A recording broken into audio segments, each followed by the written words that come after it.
Good morning, everybody.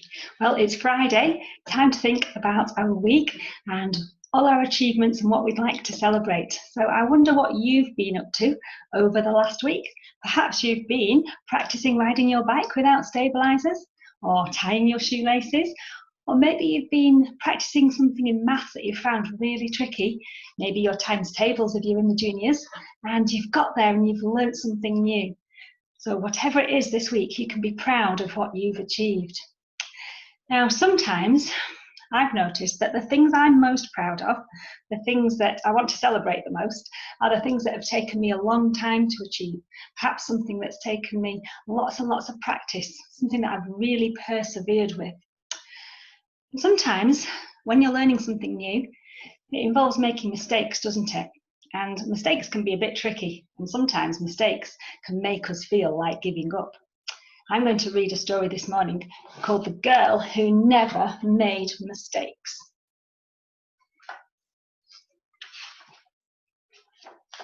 It's by Mark Pett and Gary Rubinstein. For Beatrice Bottomwell, Friday began like any other day. She matched her socks, and of course, she put her shoes on their proper feet. She remembered to feed her hamster, Humbert, his favourite food, broccoli. And when she made a sandwich for her brother Carl's lunch, she used exactly the same amount of peanut butter and jam. When she stepped outside to greet her fans, she didn't forget to say good morning and thank you. They asked if she made her bed. She had.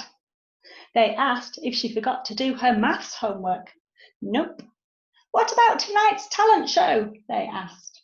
I'm ready, said Beatrice, with a smile. After all, her juggling act had won 3 years in a row.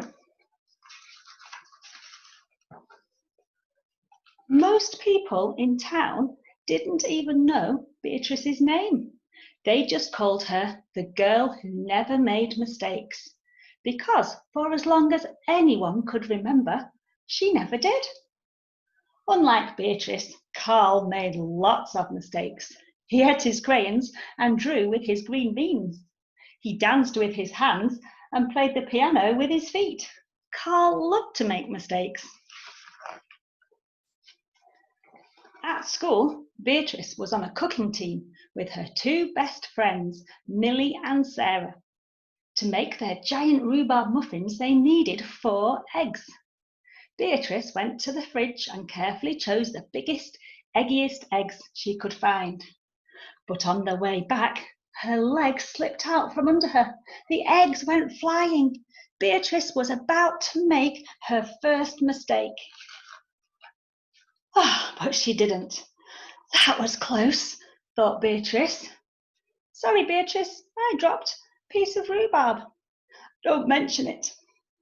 For the rest of the school day, Beatrice could not stop thinking about her almost mistake.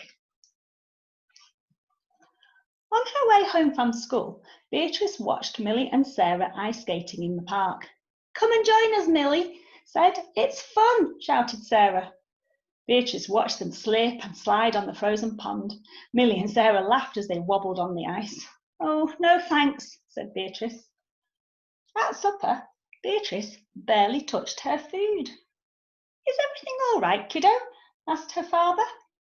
Oh, I'm worried I'll mess up tonight, said Beatrice, and everyone will be watching. Worry? You don't make mistakes, he said with a smile. Beatrice tried to smile too. After supper, Beatrice got ready for the talent show. First, she woke up Humbert from his nap. Next, she got the salt shaker from the kitchen table. And finally, she filled the balloon with water. The school auditorium was packed. Beatrice felt her stomach jumping around inside her.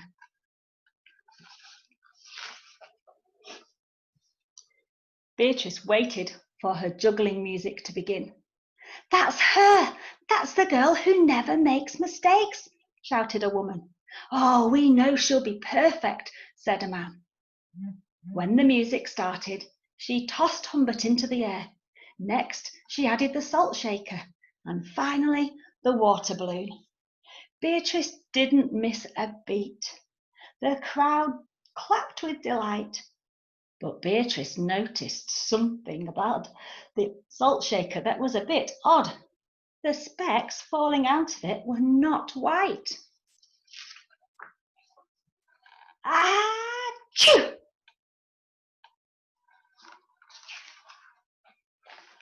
Humbert was so surprised by his sneeze that he grabbed the water balloon with his claws.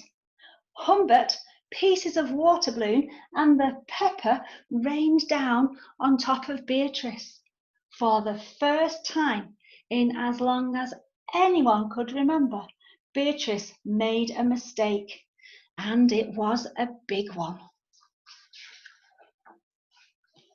The music stopped. Beatrice didn't know what to do. Cry? Run off the stage? The crowd was stunned. They couldn't believe that the girl who never makes mistakes made a mistake. Beatrice looked up at Humbert. He looked back at her. His hamster fur was soaked and speckled with bits of balloon. Then Beatrice let out a giggle. The giggle grew into a chuckle, and the chuckle became a laugh. The people in the crowd looked at each other and then back at Beatrice. They began to giggle, then chuckle, then finally roar with laughter. Beatrice and the audience laughed until they couldn't remember why they were laughing. That night, Beatrice slept better than she ever had. In the morning, no fans greeted Beatrice. When she got dressed, Beatrice, for no reason at all, put a polka dot sock on one foot and a plain sock on the other. Beatrice and Carl made sandwiches. This time, they put the peanut butter and jam on the outside. They called it an outside PB&J. Lunch was messy and delicious. Later, Beatrice found Millie and Sarah skating in the park. They fell a lot and laughed.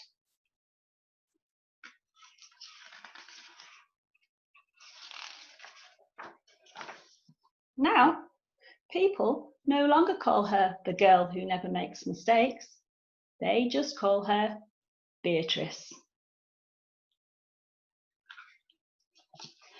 So sometimes when we make mistakes, it makes us feel like giving up, doesn't it? Makes us think, this is too hard, this is too tricky. Well, last week we were thinking about those different parts of our brain. Can you remember?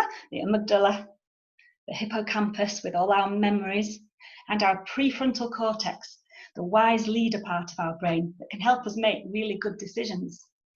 So this week, if you're working on something a bit tricky, perhaps you can remember the story of Beatrice, and perhaps you can remember that it's actually okay to make mistakes. In fact, making mistakes can show that we're really trying with something, really learning and persevering.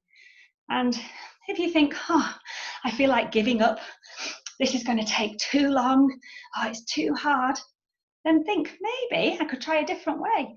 I think this is worth persevering with. And then you can feel that sense of achievement when you've learned something new and when you've really sorted something that you've been trying to work on. Sometimes I've given up in the past, and one of my biggest regrets is that I didn't learn to play a musical instrument. So my two children are learning to play an instrument, and I can see how hard it is.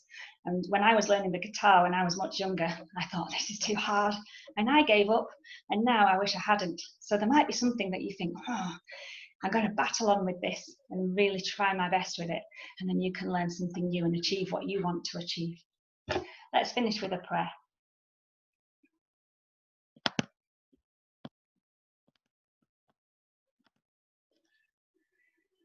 Dear God, help me spend today with a smile on my face, love in my heart, joy in His grace, and my thinking cap on all day. Amen.